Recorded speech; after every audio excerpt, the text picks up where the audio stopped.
Bismillahirrahmanirrahim. Assalamualaikum warahmatullahi taala wabarakatuh dan salam sejahtera. Murid-murid yang cikgu kasihi, hari ini kita akan belajar bahasa Melayu tahun 5, tema 7, unit 21 yang bertajuk Sungai Nadi Kehidupan, yang mana pada hari ini kita akan belajar cara menulis ayat untuk menyatakan pendapat, halaman 164 bersama dengan Cikgu Zainita binti Husin. Baiklah murid-murid, objektif pembelajaran pada hari ini diharapkan agar kamu dapat membina dan menulis 3 daripada 4 ayat untuk menyatakan pendapat. Kriteria kejayaan pula diharapkan agar kamu dapat membina ayat bagi menyatakan pendapat, dan yang kedua diharapkan agar kamu dapat menulis ayat bagi menyatakan pendapat daripada sesuatu bahan. Baiklah, apa kata jom sama-sama kita baca petikan yang dipaparkan ini. Sungai Nadi Kehidupan. Jason, rakan Afifi dari Sabah, telah menghantar email kepada Afifi. Jason ingin bertanyakan pendapat Afifi tentang Sungai Nadi Kehidupan. Ini cara menulis email. Daripada jasonjamili@gmail.com kepada afifinazri@gmail.com. Perkara Sungai Nadi Kehidupan. Mesti tulis ni, supaya penerima email tahu email ni daripada siapa dan perkara yang hendak disampaikan. Baiklah, kehadapan sahabatku Afifi, semoga dalam keadaan sihat sejahtera selalu. Tujuan saya menulis email ini adalah untuk bercerita tentang projek Sungai Nadi Kehidupan yang dijalankan di Kuala Lumpur. Saya terbaca bahawa projek ini adalah untuk mengembalikan kelestarian dan kebersihan sungai-sungai di sana. Saya juga melihat keadaan Sungai Gombak dan Sungai Kelang di pusat Bandaraya Kuala Lumpur melalui internet. Keadaannya banyak berubah sekarang. Timbul keinginan saya untuk mengunjungi Kuala Lumpur bagi melihat keindahan sungai-sungai tersebut.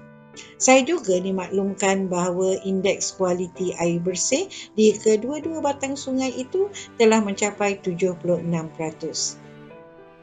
Hal ini telah menjadikan Sungai Gombak dan Sungai Kelang setaraf dengan beberapa batang sungai yang bersih di luar negara.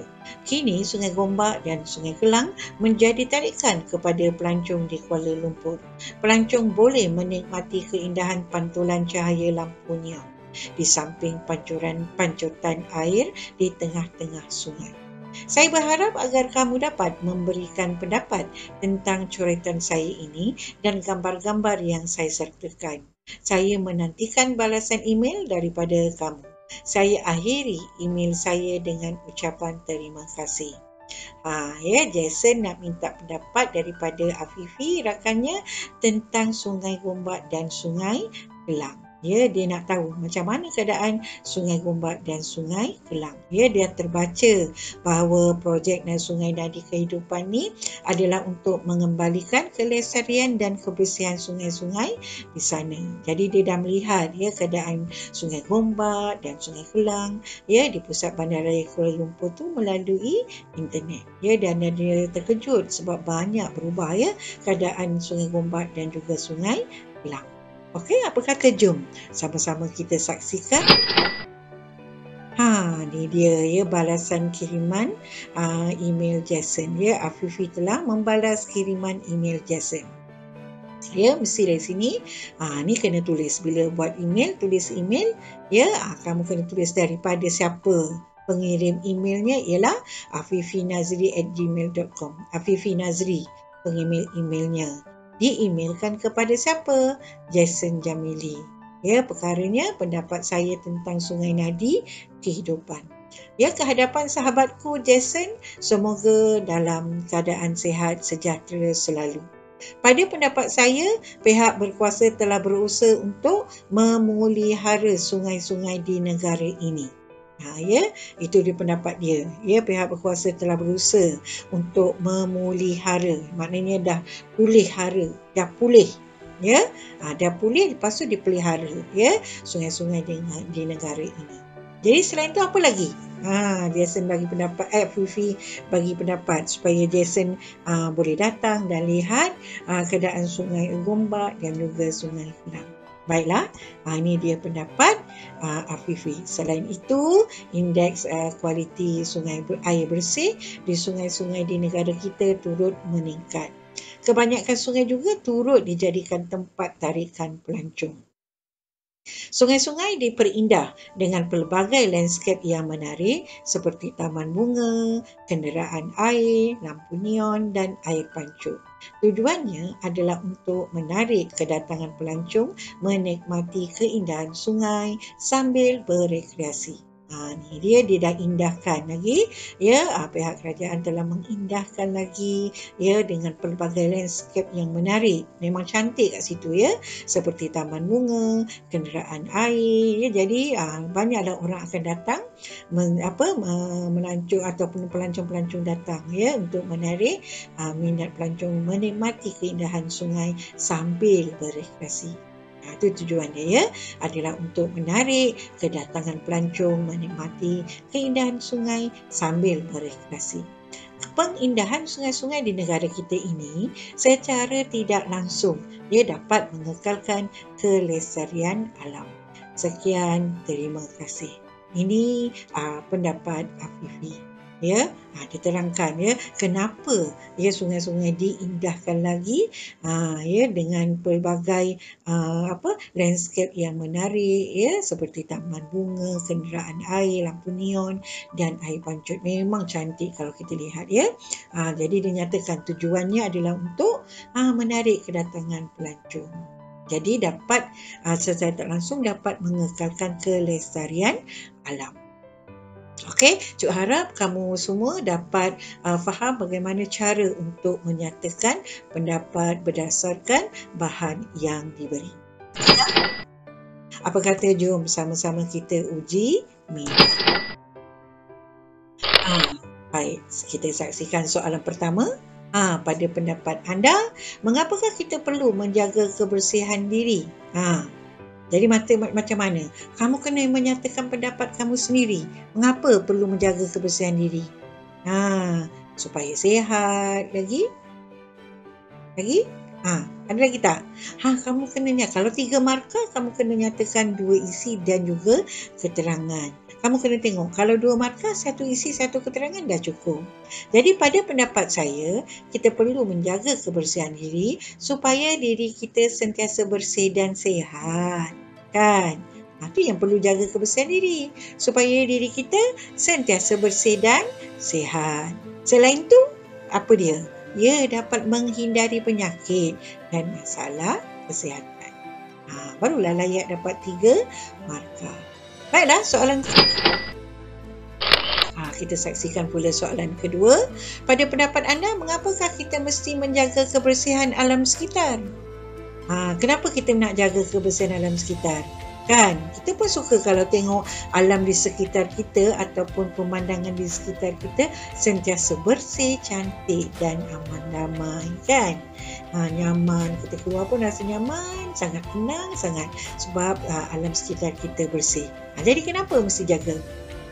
Ya, betul, ya. Pada pendapat saya, kita mesti menjaga kebersihan alam sekitar agar dapat menjamin bekalan sumber alam. Habitat flora dan fauna juga dapat terpelihara menyebabkan alam sekitar indah dan nyaman. Dengan cara ini dapat menarik minat pelancong datang ke negara kita. Ya, kamu kena bagi sebab. Ya, kenapa? Pertama, kena dapat menjamin bekalan sumber alam, kemudian habitat flora dan fauna dapat terpelihara. Kesannya, dengan cara ini dapat menarik minat pelancong datang ke negara kita. Baru layak dapat 3 markah. Kan, mudah kan? Baik, soalan 3. Soalan 3 kita saksikan pula. Pada pendapat anda, apakah yang patut anda lakukan sebagai langkah pencegahan COVID-19 ataupun COVID-19 di sekolah? Apa yang patut kita lakukan? Ya, pakai mask atau pelitup muka. Kemudian, basuh tangan, ya, dengan sabun, dengan air. Kemudian hand sanitizer, kan? Lepas tu apa? Cek suhu ya. Kena pastikan suhu tu kita kena pastikan sentiasa kekal ya, supaya tidak ada sebarang gejala. Kemudian apa lagi? Ya, pandai jaga jarak. Baiklah, pada pendapat saya kita patut memakai pelitup muka, membasuh tangan dengan sabun dan air. Ya, di sekolah ya. Kena pakai pelitup muka ya, membasuh tangan dengan sabun dan air dan menggunakan hand sanitizer ya. Selain itu, kita hendaklah pastikan agar menjaga jarak diri sejauh 1 meter. Kena ingat ni, 1 meter sekiranya bergejala dan nampak orang bergejala, antara gejala-gejala ringan ataupun yang biasanya kita nampak. Kalau kita nak pastikan supaya berhati-hati jaga jarak tu macam mana, bergejala ni? Ya, batuk, selsema. Kalau demam lagilah, kita memang nasihatkan suruh balik dan pergi klinik, rehat di rumah, makan ubat. Betul kan? Ini antara langkah-langkah yang patut kita lakukan. Baiklah murid-murid, apa kata? Mari sama-sama kita saksikan soalan 4 pula. Pada pendapat anda, apakah kepentingan menjaga kebersihan sungai? Tadi kita pun dah baca kan? Ya, paparan yang dipaparkan tadi. Ya, Fifi telah memberi pendapatnya tentang kepentingan menjaga kebersihan sungai. Jadi apa kepentingannya? Ya, pandai. Pada pendapat saya, kepentingan menjaga kebersihan sungai ialah dapat membolehkan hidupan air membiak dengan banyak. Hidupan air ni apa? Bagi contoh. Apa dia? Ya, ikan. Lagi? Ketam. Lagi? Kerang. Lagi? Tumbuh-tumbuhan yang hidup dalam air. Kan? Baiklah, selain itu dapat membekalkan sistem pengairan yang sempurna. Ya, yang sempurna ni yang bersih. Ya, kepada manusia, terutama para petani. Kenapa? Sebab para petani biasa menggunakan bekalan air di sungai untuk menyiram tanaman yang mereka tanam. Okey, itu dia antara kepentingan menjaga kebersihan sungai. Baiklah, ini pula merupakan QR code dan pautan skema jawapan soalan latih tubi BA Bahasa Melayu kertas 1 yang telah cikgu muatkan soalan-soalannya dalam modul kuasai Bahasa Melayu tahun 4, 5 dan 6. Jadi murid-murid tahun 4, 5 dan 6 ya boleh menjawab soalan-soalan latih tubi ini supaya dapat membuat persediaan untuk menghadapi peperiksaan yang akan datang. Baiklah, sekian, selamat maju jaya. Bila muda dibelah dua, anak burung mati dirangka. Dari muda sampai ketua, ajaran baik jangan diubah. Itu sahaja, sekian. Wabillahi taufiq wal hidayah. Wassalamualaikum warahmatullahi taala wabarakatuh.